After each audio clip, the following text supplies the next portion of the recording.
Okay, good morning. Good morning, everyone. We're going to get started.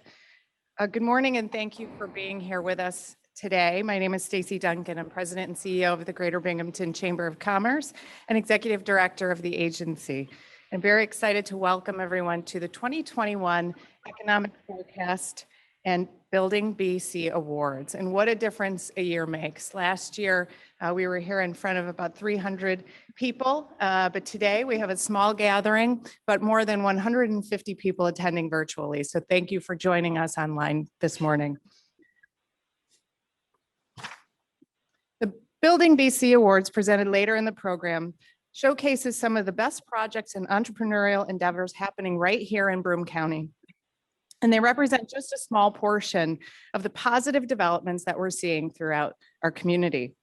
You will hear stories from our award recipients that remind us that Broome County truly is a great place to live, to work, to raise a family, and to start a business.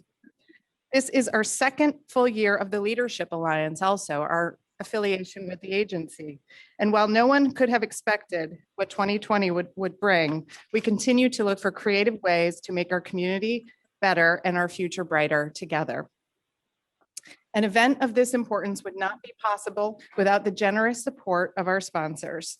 I'd like to give a very special thanks to our longtime title sponsor, M&T Bank. Thank you to our event sponsors, Delta Engineers, Architects, and Surveyors, our Mancini and Associates, Newman Development Group, and the Greater Binghamton Association of Realtors for your support and participation. I would also like to give a special thank you to our media sponsors, WNBF News 1290 and News Channel 34, and our creative sponsor, IdeaCraft. And thank you to our wonderful host, the Holiday Inn Downtown. And you're going to hear from Gary Keith shortly, but I'd like to thank Gary Keith, Regional Economist for M&T Bank, for taking time to present today. Gary will be joining us virtually. We are very pleased to offer Gary's insights. This year, we will also have Jessica Dillenbeck also joining virtually from the Greater Binghamton Association of Realtors to present on Broome County's housing market. A key component of a thriving economy is suitable housing for our workforce. The real estate market is always a good barometer of the health of our economy. Now in its fifth year, the Building BC Award serves to recognize and celebrate the innovation and growth of our community, and also to honor an individual who has made significant contributions towards enhancing the business conditions and economic climate in Broome County. And also each year, the Chamber conducts our Business Leaders Economic Outlook Survey, which gives us a better sense of the current economic climate in our region. This year, we wanted to provide an overview of how our local businesses are feeling about their own business and about the economy in 2021. Every year, we poll our members of more than 800 businesses throughout Broome County to get a sense of what they think the economy is going to look like for them in the year ahead. We ask them questions about their general sense of optimism, about opportunity for business and sales growth, and expectations for workforce. This year, not surprisingly, the top challenge facing all of our businesses, both locally and at the national level, is the impact that COVID will have on economic recovery. And as we talk about this, we still consider ourselves in a response and recovery mode, as we know the changes of this pandemic happen daily, and we continue to be prudent and diligent in our response. But I did want to point out that secondly, one of the biggest concerns is the regulatory environment at both the local, state, and national level.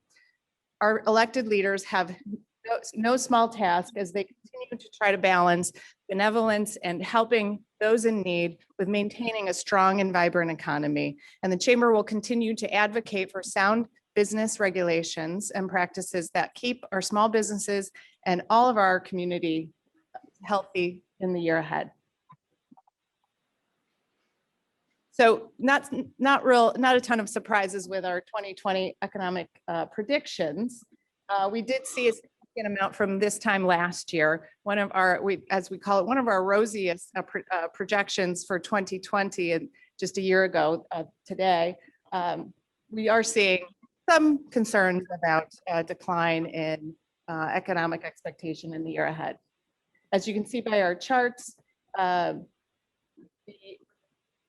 number of businesses that expect to see some decline again, it's not surprising, but it gives us a good predictor and way that we can help build recovery into our day-to-day practices. So the 2020 versus 2021 outlook, again, not a lot of surprises here. We are seeing a sense of concern. What businesses always want is certainty. And we know that certainty will remain elusive in 2021, but we'll continue to work hard to provide a stable footing for our small businesses, especially. And again, not a lot of surprises here. We are seeing some concerns on feeling optimistic, but I can tell you from what we're seeing on both existing business expansion here locally and as well as new inquiries for business activity, we continue to remain positive for a strong economic recovery. A little bit on sales revenue projections. We are still seeing an expectation that sales will increase in the year ahead. What we found with COVID, as I'm sure many of you have, is that the economy has been had a very binary impact. Many of our essential businesses and those that could remain open during this last year have done very well and are seeing expectations for growth, while our service sector, as we know, and you'll hear more about this morning, has been hit harder as we expected. Sales revenue. We'll expect expectations for some decline in sales revenue, which we'll track closely as we meet with our businesses on a regular basis. And workforce expectations, I was pleasantly surprised to see workforce expectations because we know one of the things that COVID has impacted is the number of jobs nationwide. And we saw that immediate in 2020, in the spring of 2020, and the slow recovery through the summer and fall months. But what I was pleasantly surprised about is that if you look at that light blue number, that number of businesses expect to remain, to maintain a current level of employment and workforce. But as well, we also see that about a little over 30% expect to grow jobs here in our community. So if we couple those together, we do remain optimistic that we'll be able to maintain staffing level while also working through our workforce initiatives to provide the necessary skills, upgrades, and training to get more people into the workforce. And as you see there, a lot of uncertainty going into 2021. And so with that, it is my pleasure to introduce Peter Newman, Regional President of M&T Bank. Peter, can you come to the podium? Socially distanced, of course, and thank you for being a longtime sponsor of our event. We have a lovely right behind you, a Taste New York basket with some goodies from across New York State as a token of our appreciation. Thank you, Peter. It is my pleasure to be here. Hello to everybody out there in the virtual world. I'm very glad that we've gotten such good attendance. Thank you for joining us. Everyone that's here in person, thank you. It's good to see you. I do miss not having a full room. I love this event year in and year out. It's a great way for the chamber to sort of kick off the year. It's a great way for us as a business community to come together and celebrate the past year and look forward to the coming year. And it is my pleasure to introduce Gary Keith. Gary is a friend and a colleague. I miss not seeing Gary here today, but Gary, you chose wisely in not traveling to Binghamton. We have snow again. And since you know your data so well, you've probably seen the data that Binghamton has about doubled Buffalo in snowfall so far this year. So that's not a stat that we typically exceed. I think there's great reason to be optimistic. I had the pleasure of serving on the Building BC Awards Committee, and I can tell you the companies and the people that are awarded today have done tremendous work.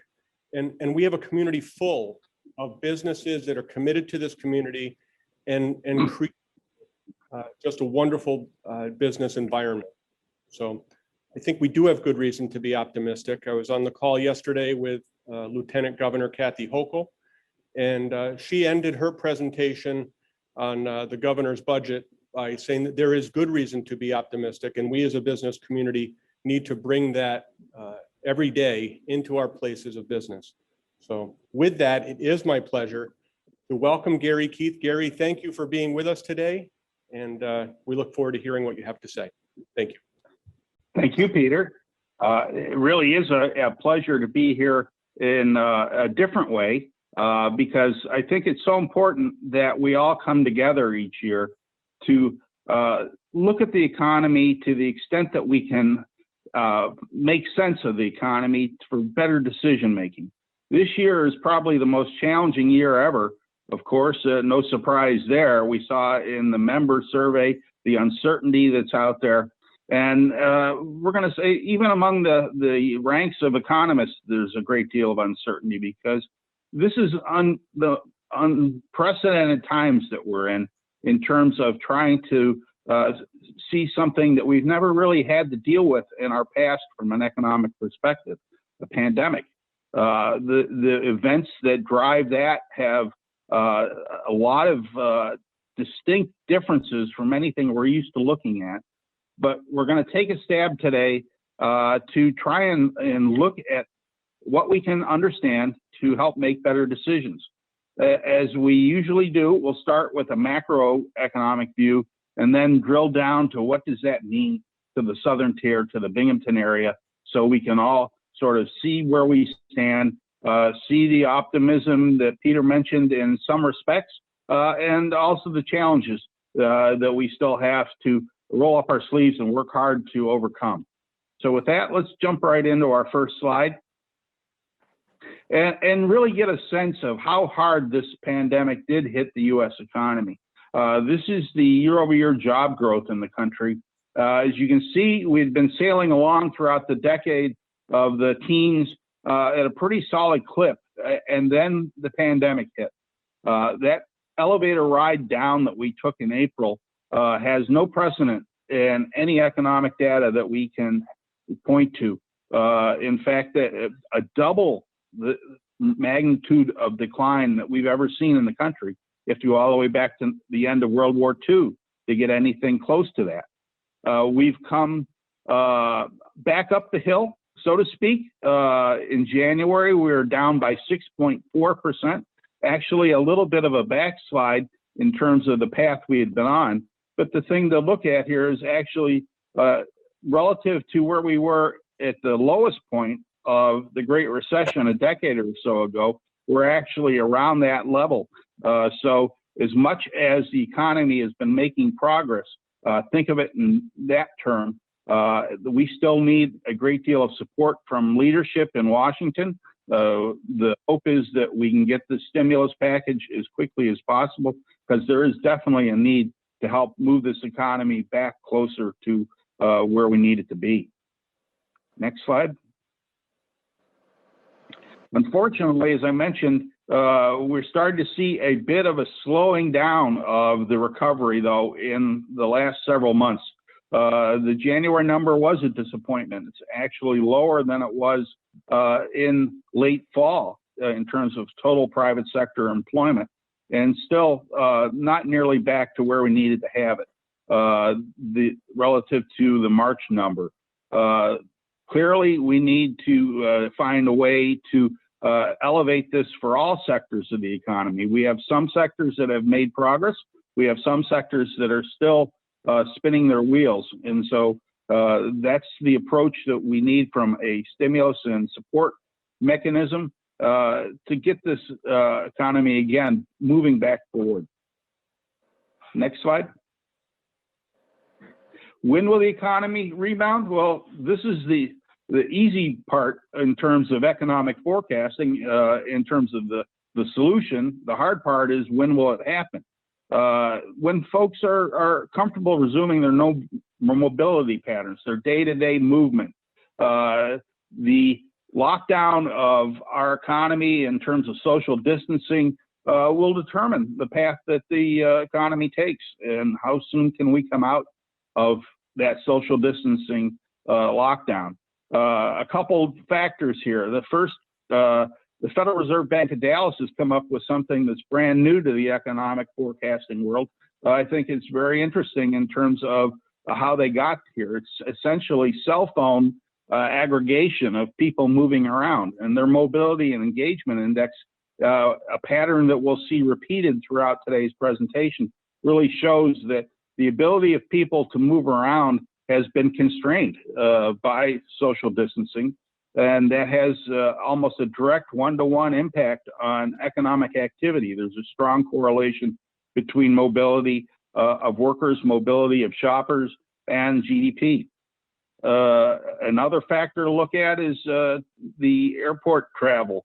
Travelers passing through the TSA checkpoints are down in 21 after a very tough year in 2020. So we're still not seeing the mobility that would suggest that we're going to get an upward movement in the economy right now. We have to get the vaccination programs rolled out, people feeling comfortable about being able to get out and do the things that they had formerly done. Next slide. So as I mentioned, the virus will determine the path of recovery. It's exciting that we have so many vaccines coming to the market, people getting vaccinated on a daily basis. We have to make sure that's done as efficiently and as widespread as possible. It's hopeful that we're at an inflection point as far as this particular graph in terms of moving this number down so we can get back to where we were. But again, from an economics perspective, when we're used to looking at things like supply, demand, employment, et cetera, this is a new element to what we have to deal with as economists, as business people, as households. The impact of something that we really can't look to history and say, this is how we've overcome this before. So we're going to have to work together, get this number down. Next slide.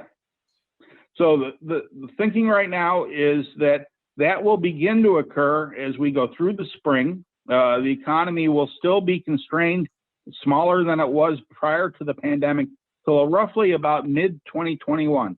The expectation is that we'll have had a good 6 months of vaccination programs. Warmer weather should help in terms of getting people active and moving again in the economy. And that's the latest prognosis from the economic fraternity, the Blue Chip Economic Consensus Forecast, that around mid-year we should get back to essentially having an economy that is moving forward.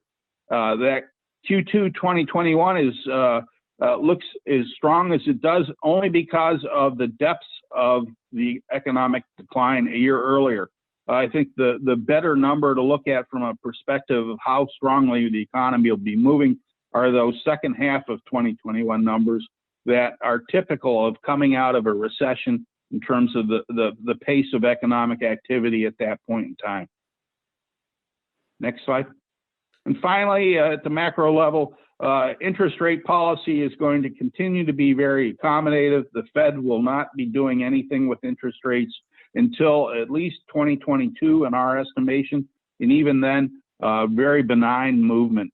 Longer term rates also not doing anything in terms of holding back the economy, a very accommodative stance. And so with monetary policy being a support, we have to have that fiscal policy component that is being discussed and crafted right now, and hopefully get that out so it can support as many businesses, people, households as possible in the near term. All right, let's flip ahead. What does that mean to us? The macroeconomy is impacting everyone, but every area of the United States and New York State has its own particular nuances, and that's why we come together like this every year to understand the lay of the land in the Binghamton area. So let's flip ahead and see what trends we have here. Before we get into the forecast and looking ahead, I want to sort of step back to where we were a year ago, heading into the pandemic, to reiterate the progress that the Binghamton area had been making for the last several years in terms of moving the economy forward. Strong progress in terms of per capita GDP growth relative to similar sized metropolitan areas around the country. That is the path that we were able to get on board. And I think it's the path we have to continue to think that when the economy starts to move forward, when the pandemic is over, this is the growth path that we will resume. And again, this is what we have the capability of doing absent the pandemic. It was very exciting the last several years to be able to bring this information that we are making progress. And unfortunately, the pandemic set us back, but this is the path I think that we will see when the economy gets back to a post-pandemic level. Next slide. And not just the economy going, but making real progress for households in terms of putting money in our pockets. Personal income growth, a byproduct of all economic activity, was performing as strongly as we've seen in decades, really, over the course of the 2015 to 19 time period. Again, outperforming peer metropolitan areas, and in that particularly 2019 set of numbers, among the best performers of peers relative to population size. So this is the story. I want us to all remember this story as we get through the pandemic, that the hard work that we've been doing had results and will have results again. Next slide. Unfortunately, we have to deal with the pandemic fallout. And much like the US set of numbers that we saw earlier, the decline in private sector employment here in the Binghamton area in April was breathtaking. We had seen a significant recovery over the course of the summer, but a flattening out of that recovery as we got into the fourth quarter of 2020, to the point where our employment growth has essentially stalled at the moment. This is the hard work we still have ahead of us, and the support that we can get from our elected leaders has to work towards resuming the upward path that we see in the employment numbers here. Next slide. As you might expect, where the pain points are, it's in those industries that really have face-to-face contact, and therefore the social distancing restrictions related to the pandemic, particularly leisure hospitality. The restaurants, hotels, etc., venues for entertainment certainly have felt this pain throughout the course of the pandemic. They're responsible for an outsized share of the total employment loss in the metropolitan area. And as you can see in terms of some of the other industries, though, magnitude of impact much smaller. Manufacturing, financial activities, healthcare, areas that have had the ability to work from home or work remotely or work in safely distanced environments, have managed to continue to propel our economy forward. And that is a good sign that, again, we're finding a way. We're making things, particularly in our manufacturing sector, that typically gets hit hard in an economic downturn still, and hopefully will continue to carry the economy until we do get that vaccination program on a more widespread basis. Next slide. We still have a long way to recapture the jobs that have been lost. It's across virtually every industry. We have made better progress in some industries than others, but it gives you a sense of the distance we still have to travel in each one of those to get back to where we were in March, before the economy took it on the chin. Next slide, please. Here's an aspect of the economy that, again, this is newer data that we're gathering throughout the pandemic to help us understand economic impacts. I think it's an important one in terms of where the stress in the economy is. And as we might expect, when industries that are like leisure, hospitality, retail, et cetera, that tend to have lower paid jobs, these are the areas that continue to have the most stress in terms of employment in the county. Those working at jobs that pay less than $27,000 a year, still down by roughly 24% relative to where we were pre-pandemic. Where on the other hand, those that are higher wage jobs have actually climbed back up and are approximately at the same level. So the two-tier aspect of how the pandemic has played out in the economy and the impact on different strata, and the need for support from, again, a stimulus perspective, from a vaccinations perspective that will allow those lower wage individuals to, again, get some relief, get back into the job picture, and bring all of our employees and people in the workforce back to better times, not just some. Next slide. That goes for small businesses as well. This is another graph that indicates the relative number of businesses with at least one open, one or more employee. It's from a payroll, or a debit and credit card transaction processing firm. But I think, again, it follows very much some of the pattern that we've seen, the big plunge in March, the recovery throughout summer.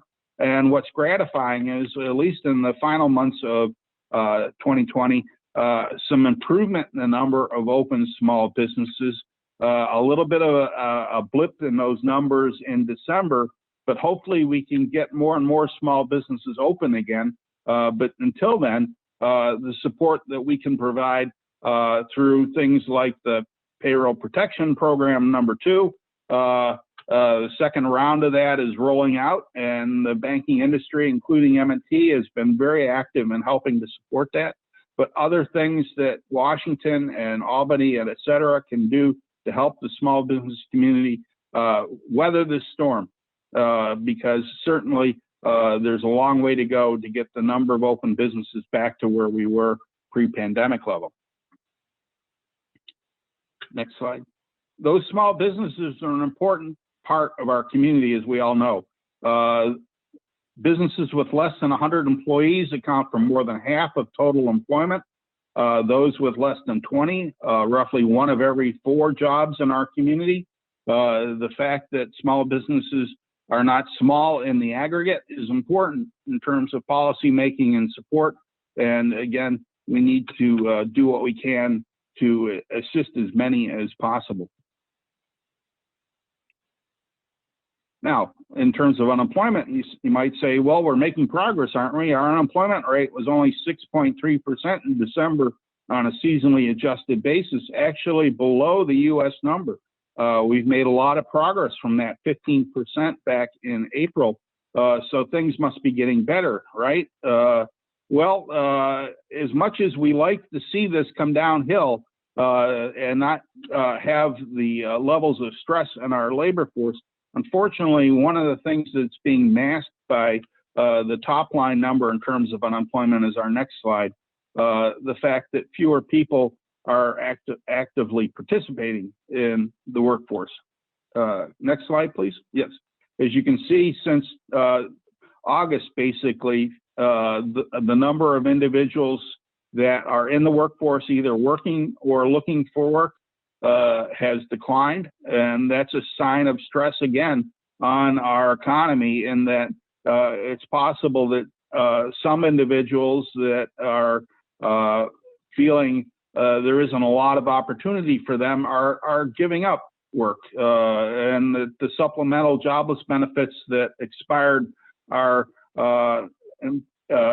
certainly needed to help support those individuals as we go through the early months of the rollout of the vaccination program to get us to the other side, if you will. We need to have that support because as people drop out of the workforce, it makes it that much tougher on those employers that are still here to find the people they need. It makes it so much tougher on the households that don't have the income coming in. And this is something that we have to get past to get into that mid-2021 time period that we think the economy will start to work a better pace than we're seeing right now. Next slide. So where do we go from here? Well, next slide.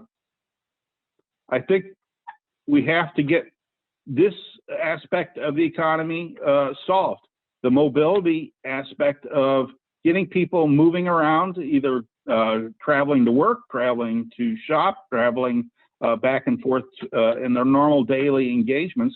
And the index from the Federal Reserve of Bank of Dallas that we showed earlier for the United States is very similar to what we're seeing here in Binghamton. We've made progress back in the spring, but that progress has since slowed. And in fact, we're seeing a little of a tip down in terms of mobility as we begin the year. That is going to be predicated again on getting as many people vaccinated and back into the economy as we can. Right now, we have a challenge with that. And that is how we start the year. Hopefully, it's where we can move from as we get into a better rollout of getting shots in people's arms. Next slide. So the virus and the vaccination program will be the determining factor of 2021 economic activity. We hopefully are at an inflection point again in terms of that aspect of the southern tier.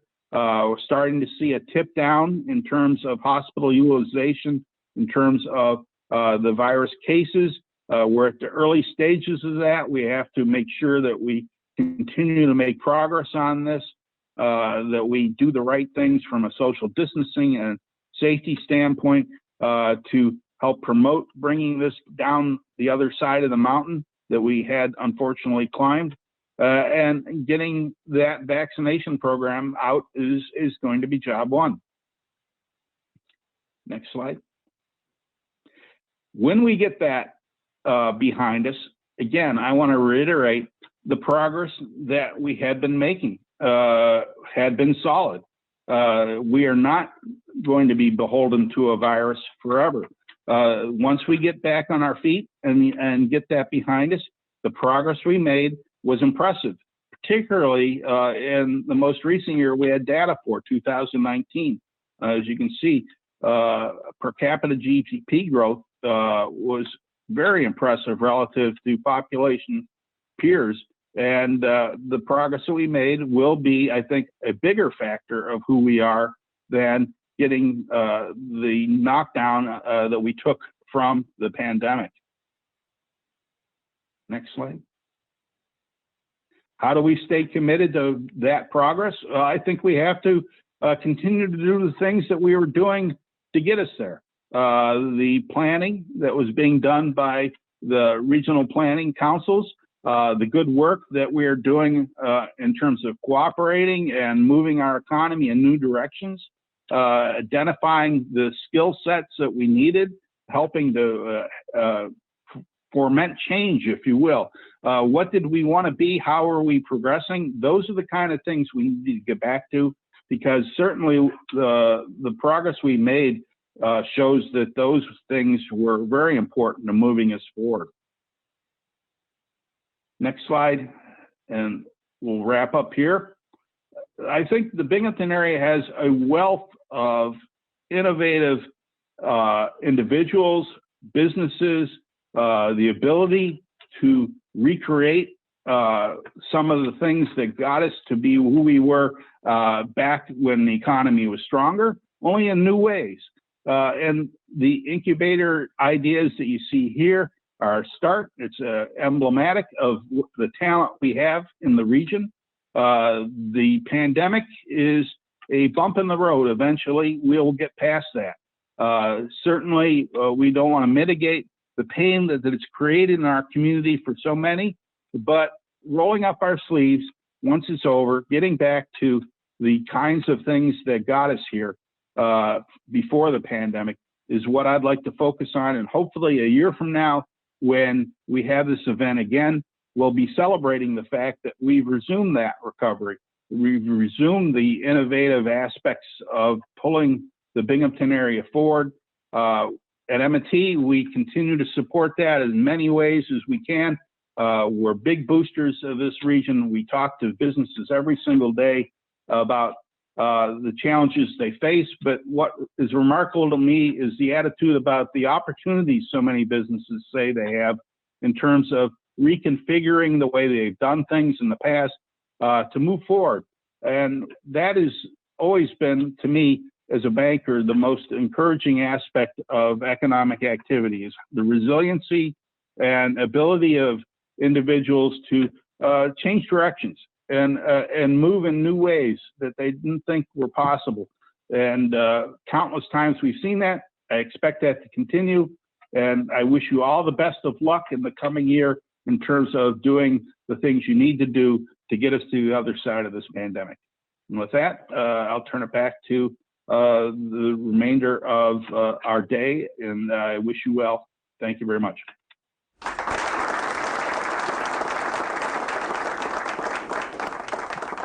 Thank you, Gary, for your presentation. The information we collect in our annual Business Outlook survey, and as well through Gary's presentation today, provide an incredible value to us in providing the footing and the foundation and benchmarking of where we are and where we need to go. And I think just coming off of Gary's presentation, I think if we look at a year ago and that strong foundation we built, it's still there. And I think that we understand better the pressure points we have as we recover from COVID will help us build back even stronger. One of those areas that we want to hear about a little bit now is the impact of this last year on our housing market. I'm sure you've all read with great interest, as I have in the last year, the impact that COVID has had on housing, in so much as people leaving higher density areas and looking at home ownership perhaps for the first time, or looking to get footing in a less dense population. So I'll be curious to hear Jessica's remarks. It's my pleasure to introduce Jessica Dillenbeck to present some information on the housing market. Jessica, thanks for being with us. Thank you, Stacy. It's great to see everyone this morning, at least virtually. Hopefully next year we can all be together. I am Jessica Dillenbeck. I'm the 2021 Greater Binghamton Association of Realtors Board President, and I'd like to take a moment to thank our Executive Officer, Allison Donnelly, for her assistance with this presentation today. Next slide. So this slide is where we'll start. This is an overview, a distant view of the activity that the realtors participated in for the 2020 year. Clearly, it started off with a mild winter, and then we were shut down in the spring, basically. So I wanted to give you an overview, and then the next slides will break down a little bit closer perspective on where we're at. So in general, we sold almost 2,300 homes last year with an average price of $144,000. So this is the snapshot of the price breakdowns for the entire year of 2020. I wanted to show you what the year looked like for us. We started strong. January, you can imagine, we have residual sales that went under contract in 2019 and closed in 2020. And then as you move through the year, you can see what happened. We were basically shut down in March, and then we reopened to meet with clients and consumers face-to-face in June. As you move down the columns, the average list price typically increased. The days on market decreased. So houses were on market for over 100 days, and then we got down into the 90 range, and then down in the 60s and 50s number of days on market. The sold to list price ratio held strong. We were listing houses for a certain price and getting close to that in terms of the sold market, because demand remained strong throughout the year. Next slide. To focus specifically just on the Broome County area, to compare the 2019 end with the 2020 end, you can see our new listings were down. Supply is down, demand is high. That's the overall theme of our entire presentation today. Closed sales were up, so we were closing more than was sitting on market. And look at our median sales price. Significant increase in median sales price. How many homes did we have for sale? Half. And a month's supply of inventory, we're down. We don't have enough inventory to meet the demand at this point. So the consistent theme is we need more for sale inventory. So when we look at the number of residents sold in just Broome County in the year 19 for December 19 to December 2020, you can see we've had a steady increase over the last 7 years. This is positive. We're seeing demand. We're seeing people move into the area. We're seeing jobs. This has been a positive impact for our community. And then if we talk about the number of days on market, I thought this would be an interesting fact for everyone to take a look at. Remember, going back, we have about 2,300 sold units for 2020. Almost half of them sold in the first 30 days they were listed. And then you can see, obviously, as time goes on, where houses sell from there. Next slide. And then to look at the average selling price, when we look back in time from 2013, we did have a bit of a dip, but we're holding strong and we're a significant increase over the last 7 years. So when we talk about the average selling price, we're looking at approximately 140,000. We wanted to show you how the houses were selling. Some people don't think that there are cash buyers. You can see in the number of units, that 2,300 total number that we had, we have over 500 units that sold via cash, meaning someone just brought cash to the table. It wasn't financed in some way. Conventional mortgages are strong, which thank you to M&T and our other sponsor banks here with the chamber. They're supporting our community financially. And then USDA is a rural loan program, and then FHA is a common program in our market as well. But we thought it was important to show you that there is cash coming into the community. So our average months of inventory, I mentioned this, but to see it visually in a graph, I think is pretty important. We have been on the decline for available for sale inventory for the last 4 years. We need more inventory, demand is up. But you can see where our inventory was back in 2013 compared to now. This is a snapshot as of last week, February 4th, of the active listing properties. The big chunk on the right, the 54%, that is the number of active listings we had as of last week that are under 150,000. You can see the majority of where homes are falling 150,000 and less active right now as of February, which is our winter market. And if you're down here today, you can see the steady snow falling. So it's not ideal, but we do have buyers still looking. And then as you move around the pie chart, the 21% section, that's the 150 to 250. About 12% is in the 250 to 350 range, and about 12% is at 350 plus. So this shows you that from the higher end home values, we need more of those listings. We don't have them currently active on market. So the thoughts of the Greater Binghamton Association of Realtors, as we look at our data, as we're out there in the field practicing every day, is these consistently low mortgage rates and strong buyer demand. We need more housing inventory. We're seeing demand. We're seeing multiple offer scenarios persist on in-demand properties. When a property is priced well, priced to meet the market needs in locations that consumers want to be, I will tell you that the request for high-speed internet at properties is very important to home buyers as they move to the area. We're seeing people come in from out of the area, buying house sight unseen based on virtual tours. The demand is high, and then we get into those multiple offer scenarios. Buyers are asking for affordable new construction or reasonably updated older homes because they want to invest their money into the community. They don't want to be spending the money on rehabbing the homes. So looking at our market, rehabbing homes, new construction is in demand. We also have first-time buyers and move-up buyers competing for similar houses. We see first-time buyers looking to buy the larger 4-bedroom, 2.5-bath homes because maybe they started their life, so to speak, at home with parents or in an apartment, and they're looking to buy that big house first instead of that typical first-time buyer scenario. And so the move-up buyers are also looking to get out of their first-time house into the larger homes. The homeownership builds the foundation for the community.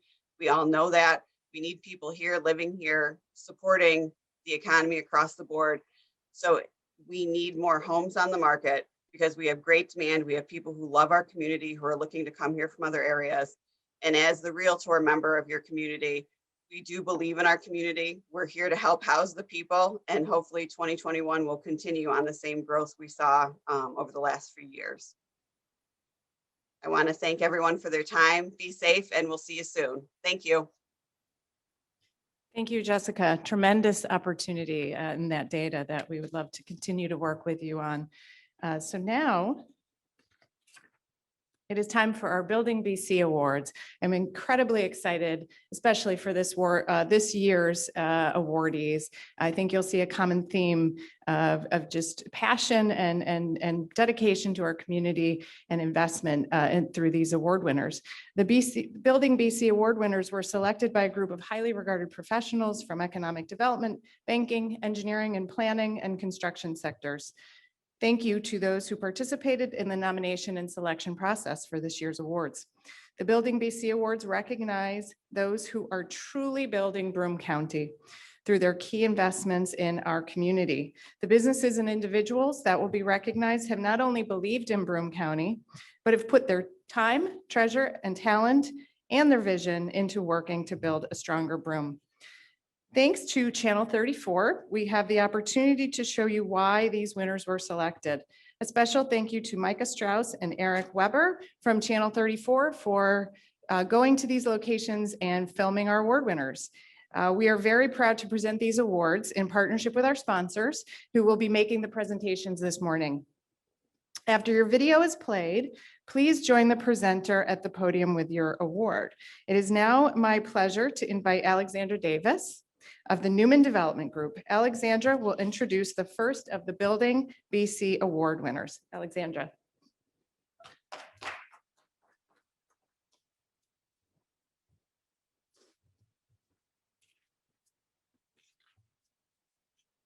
Good morning. I'm Alexandra Davis, and I have the distinct pleasure of presenting the 2021 Innovative Award on behalf of Newman Development Group. This award recognizes a project, product, or service that thinks outside the box, continues to stretch the boundaries, and has proven to be a leader in innovation. This company is a proven leader in innovation for retail security products. Founded in 2008 by CEO Pete Gulick, this company has secured 4 fully issued patents and 15 patent pending products. Their mission is to provide retailers of all sizes with the most secure and engaging consumer merchandising experience possible. Their specialty is display security for handheld electronic devices. This year, the winner of the 2021 Innovative Award is Scorpion Security Products.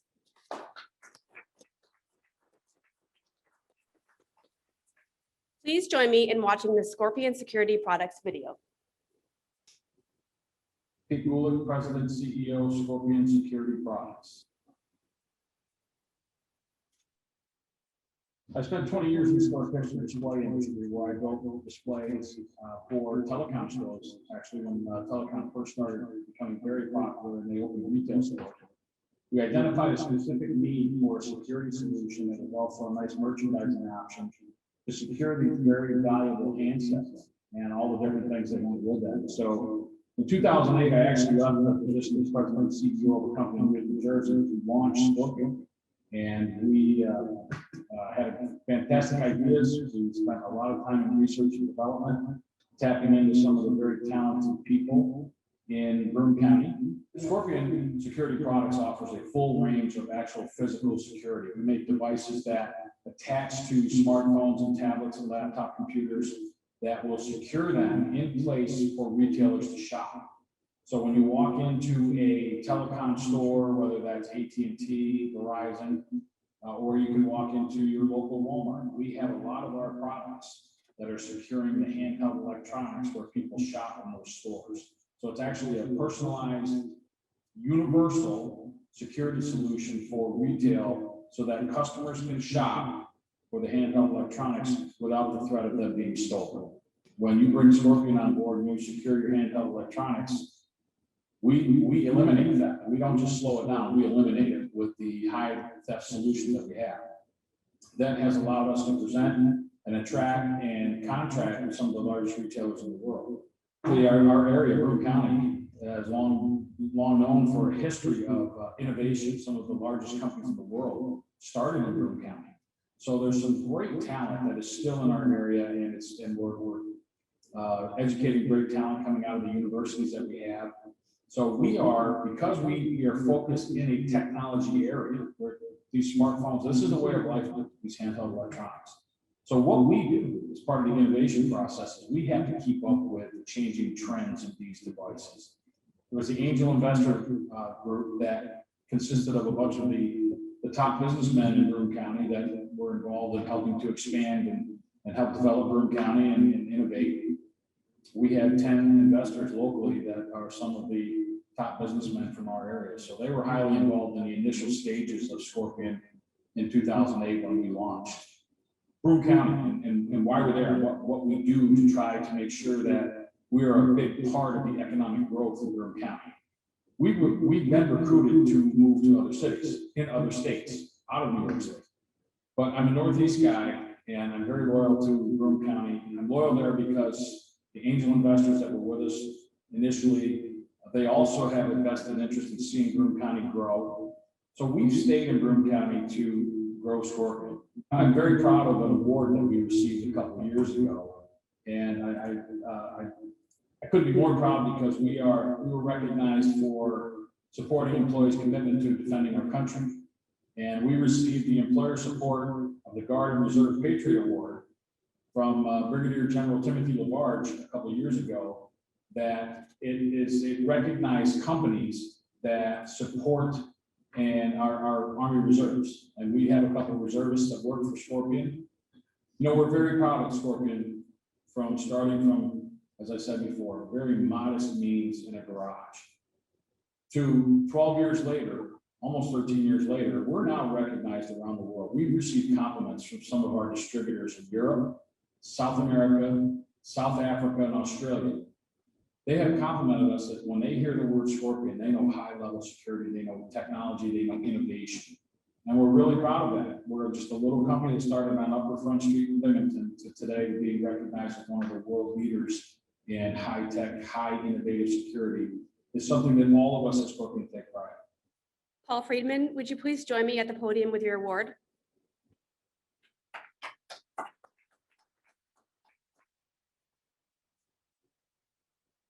Congratulations, Paul. It gives me great pleasure to present you with the 2021 Building BC Innovative Award. Good morning, everybody. So I'm very honored to be here today to accept this award on behalf of Scorpion Security Products and our CEO, Pete Gulick, who unfortunately cannot be with us today. He unfortunately has to be in Florida when we're enjoying the snow here in New York. Thank you to the Greater Binghamton Chamber of Commerce for recognizing us and the committee for voting us for this award. Thank you.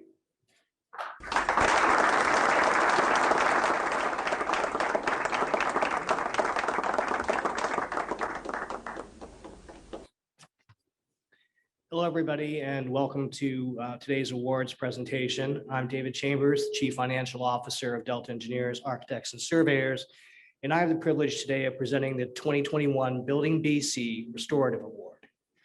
This award recognizes a project that brings new life into an aging building here in the area. This project was brought new life to a 121-year-old building that was uninhabitable and in great disrepair, and their goal was to renovate and restore the three-story building in Johnson City to its original glory by preserving its historic character and architecture.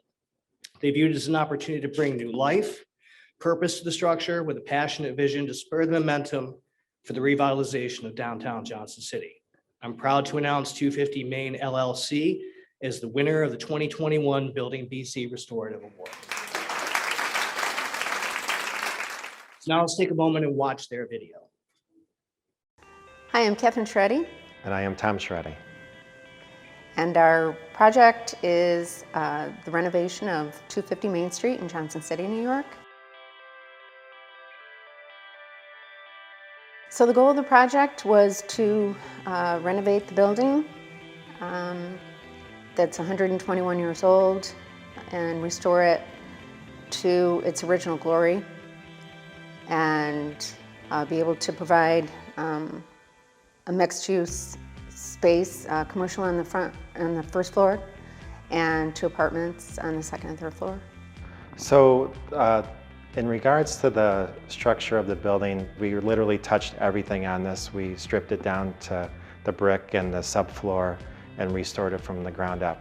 The front entrance to its original look and modernize it with, the proper windows and woodwork. We kept the size of the front and back door, they were custom made. We have also, we restored the cornice, the peak of the building, and also the brick repointing. Well, we kept the history of the building intact because we looked at old photographs of the front, and it had been rebuilt over the years. So we tore off the front of the building, first floor, and replicated close to what it originally looked like. And just wanted to speak to other building owners, other business owners, and just say, hey, we're here, you know, we're committed to doing this building, and, you know, we want to be a part of this Main Street community. Well, Tom was born and raised in Johnson City. He was a firefighter here for 25 years. Obviously growing up here and loving downtown, the way that it was when he was growing up, and wanting to be able to do that again and enjoy the stores and the restaurants and all of the people of what a Main Street is in a small village. I have lived here almost all of my life, and I moved here because I like the idea of a Main Street in a village. I like the idea of, you know, the Christmas parade every year, and all the kids come, and you know, they're throwing candy, and they're enjoying you know, all the benefits of feeling like they're in a community space. Well, one thing about living here in Johnson City and Broome County in general is that, you know, we like living here. We have so many friends that have moved over the past couple of years, and they're like, join us, join us. It's like, well, we're invested here. And, you know, our kids love coming home. They love to come home to their house. They love the project, and they're very excited about, you know, the coffee house that we're providing to the community. But one thing is we wanted to help restore it, and you got to jump in and be part of it. You can say all you want, or that we don't have this, we don't have that, but it's like, then do something about it.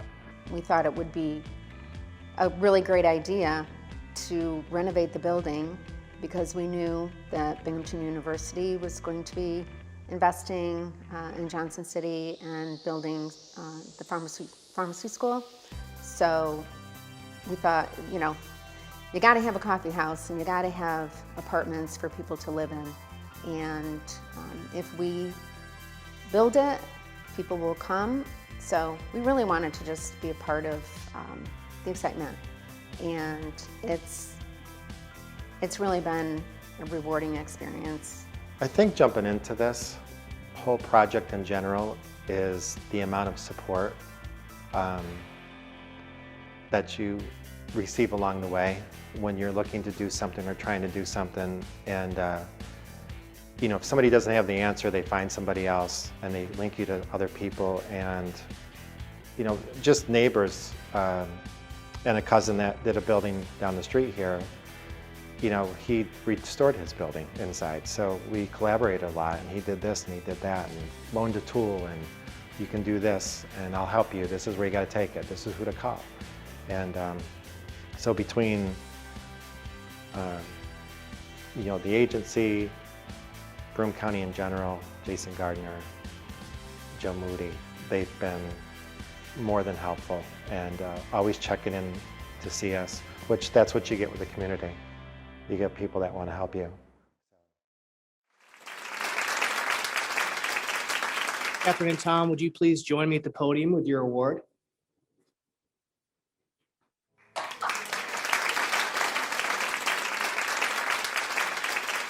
Congratulations to both of you. It gives me great pleasure to present you with the 2021 Building BC Restorative Award.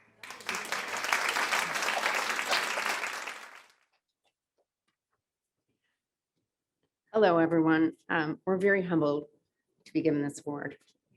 We're just a couple who had been renovating older homes in the area and took a leap of faith when deciding to do the same to this 120-year-old building.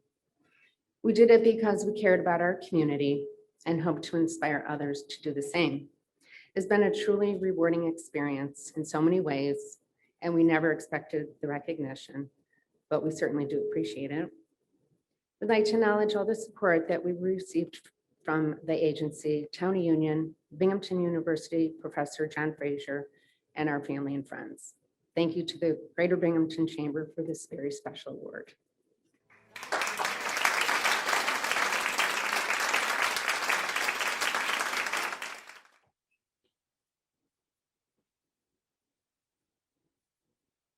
Good morning. My name is Sue Burtis. I'm a commercial banker with M&T Bank. M&T Bank is super proud to support the Chambers Building BC Awards and to support our community. I'm pleased to have the opportunity today to present the Transformative Award. This award recognizes a project that impacts the entire community, fosters the growth of those around it. This project is home to Beer Tree's production and packaging facility, as well as their second tap room and restaurant to augment the Port Crane facility. All of this is housed in about 23,000 square feet of formerly vacant space on the north end of the Oakdale Mall. With the production and packaging facility, Beer Tree is creating a national and global distribution network. Moving into the historic Sears building in the Oakdale Mall has provided the mall with a success story. Critical investments such as the one Beer Tree Brew has made are essential to the success and revitalization of the Oakdale Mall. This new attraction is sure to entice locals and travelers to the mall and help spur economic activity. I am pleased to announce Factory by Beer Tree Brew as the 2021 Transformative Award winner. Let's watch the Factory by Beer Tree Brew video. So my name is Chris Rhodes. I am one of the co-founders of Beer Tree Brew Co. and the new Factory by Beer Tree Brew, located at the north end of the Oakdale Mall. We started off as a family hop farm, and that quickly grew into our catchphrase, which is beer with roots. So back in 2017, when we first established Beer Tree Brew Co., we did it with a mission to always source the highest quality ingredients and to always create just the most welcoming, kind of awesome, cool, fun experience that we could for all of our community members. It started off in 2018. We were looking for a production and packaging facility to expand our capacity. And as we started looking around the community, we came across the old Sears building. This was back in 2019. And right from there, it switched. So it switched from the production and packaging facility to include a packaging and production facility, but also to create a welcoming, safe, friendly, incredible experience and really kind of foster like the whole root slogan that we try to promote. I think we've given a new image to the north end of the mall where you don't just see your typical brick structure. We've kind of, I mean, the way I like to put it is Sears had really good bones, but it just needed a little TLC. So we were able to give at least the north end the TLC, and I think it sparked interest in the mall again. So the project, it includes a production and packaging facility. It includes a restaurant, a tap room, and a very large deck that if you're driving by, you can see from the road, from Reynolds Road. So we can't wait to open that up once the nice weather comes around, and there's a lot of space here for social distancing. There's a lot of space here just to connect with your community members, and we're really, really excited to be open and to be in the full swing of things. And bringing a vision to fruition it involves a ton of teamwork, a ton of time, hard work, effort from so many different people. And that's where it started. We worked with an architect. We hashed out what felt like hundreds of design changes and really built a concept that we knew would do well in the community. Through and through, the support, the dedication, the sacrifices from, friends, family, staff members.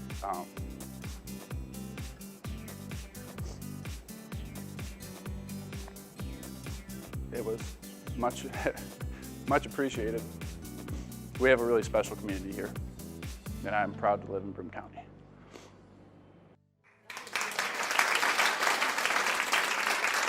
Chris Rhodes, would you please join me on stage with your award? Congratulations, Chris. It gives me great pleasure to present Factory by Beer Tree Brew with the 2021 Building BC Transformative Award.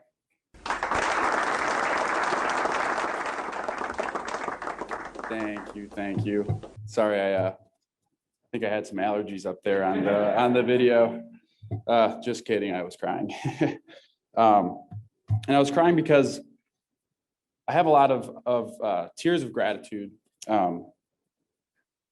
Just the family support. Oh man.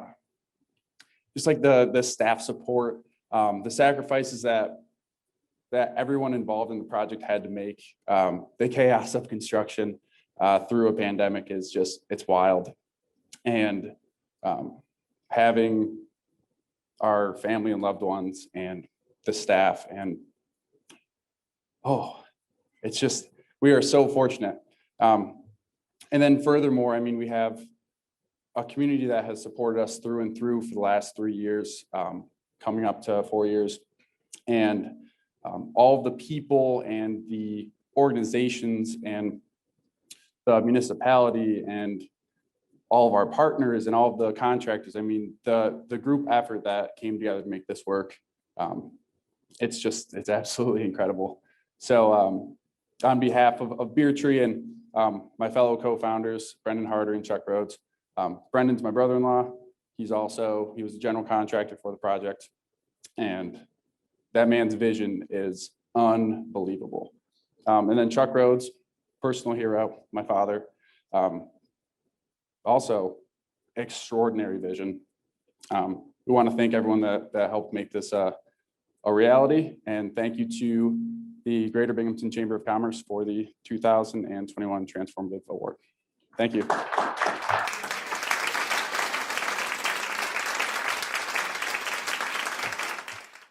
Sorry, Deb, almost missed my cue. Okay. Now, our final award, very excited to do this. I'm happy to present the 2021 Individual Award on behalf of Andrew R. Mancini Associates. This award's purpose is to recognize an individual whose investment of time, talent, and money positively impacts the quality of life and job growth to ensure success of the region's communities and economy. This person has been a significant contributor to the revitalization of downtown Binghamton. For over 13 years, he has been putting his time and effort into the redevelopment of numerous commercial properties.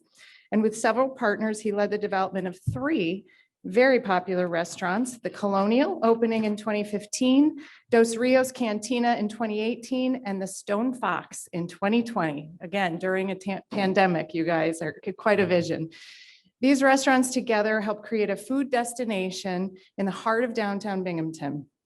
And having gotten to work with Ron, I can just tell you there is such incredible passion, and I'm very excited about what's ahead. So with that, I would like to congratulate Ron Queller as the 2021 Individual Award winner. Let's watch Ron's video. My name is Yaron Queller. I'm one of the owners of the Colonial, Dos Rios Cantina, the Stone Fox, and Rent Bing. It started out with real estate, with developing real estate. I came here as a college student. I've been in downtown Binghamton for over 20 years now. Started out, we had vacant buildings and we were looking for tenants on the ground floor, and I was very lucky to partner with some really amazing people to open up the restaurants. The concept behind Colonial was we were looking for a place where a professor and a student would feel comfortable in the same place. At the time when we opened up Colonial, it was very separated. So kind of the idea to open up a neighborhood bar restaurant that would be open for all. One of the things that we saw a void was in a great Mexican restaurant and someplace with that size and that energy. So that's how Dos Rios came to play. A couple years later, we came up with the opportunity to take over the space at 15 Howley Street, which currently houses Stone Fox. We've always loved that space. It's right at the gateway to Binghamton, right when you get into downtown. So when the opportunity came to take over the space, we jumped on it. We got people traveling in from all over. So it's really wild. When we first started doing brunch, it was a very local thing. Then all of a sudden we started noticing people were coming in from Syracuse, from Ithaca, from Scranton, driving in to eat. At Dos Rios, it's just become a huge birthday destination. It's the same thing. People are traveling from all over the place to come. To be awarded by, the Food Network to have best burrito. And, I can't take credit for it. I gotta say it once again, that's the staff and the team at Dos Rios. That's our chefs. They came up with it. All I know to do is eat it. I mean, listen, I'm surrounded by great people. The biggest asset that we have is talent. The Binghamton area brings us a tremendous amount of talent. We couldn't run these restaurants. We couldn't run the real estate. We couldn't have it without great people around us. So that's the benefit of being in Binghamton. It's the people, it's the surroundings. Not only that, we have our customers, which are amazing also. Special place in my heart. It's really an amazing place. Number one, the people. Say you're surrounded by great people everywhere you go. My family lives here, I live here. The community is just phenomenal. We got through 2020. 2020 was a big year. We got some really exciting announcements coming for 2021. Look forward to them in the next couple months. 2020 was rough. I mean, it kind of took us all by storm, and it was a sink or swim. You had to adapt. One of the big things for the restaurants was outdoor dining. We were lucky we had a great partner with the city. And one of the things is for us to be able to expand outdoor dining, and it wasn't just for us, it was for all restaurants. What they had to do was cut the red tape. And I mean, they really worked hand in hand with us to create a seamless process for us to be able to expand the outdoor dining. And what I think it created was an amazing vibe. I mean, it was like we were in a different city. We were in a pandemic and we were able to serve people safely, comfortably, and it was still an amazing experience. I know it's an individual award, but nothing I've done is individual. It's all about partners, the people that I surround myself with. It's my wife, Alice. She's my business partner and supported me from day one, everything that we do. It's my partners in the restaurant, Alex, Jordan, Andrew, Chrissy, Jordan, Titus. I mean, Aaron. The list goes on, but I say it's not an individual. Nothing would be accomplished with all these amazing people around me. Ron, can you please join me at the podium?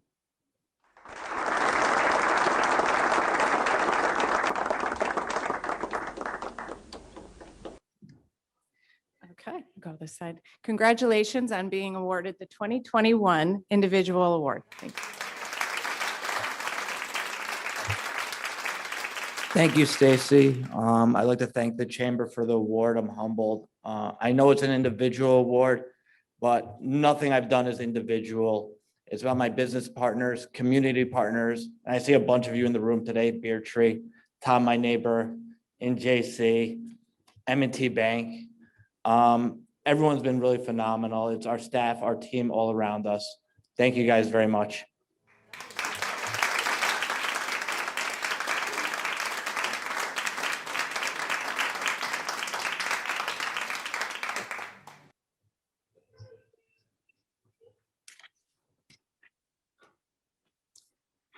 On behalf of the Greater Binghamton Chamber of Commerce, congratulations to all of our Building BC Award winners.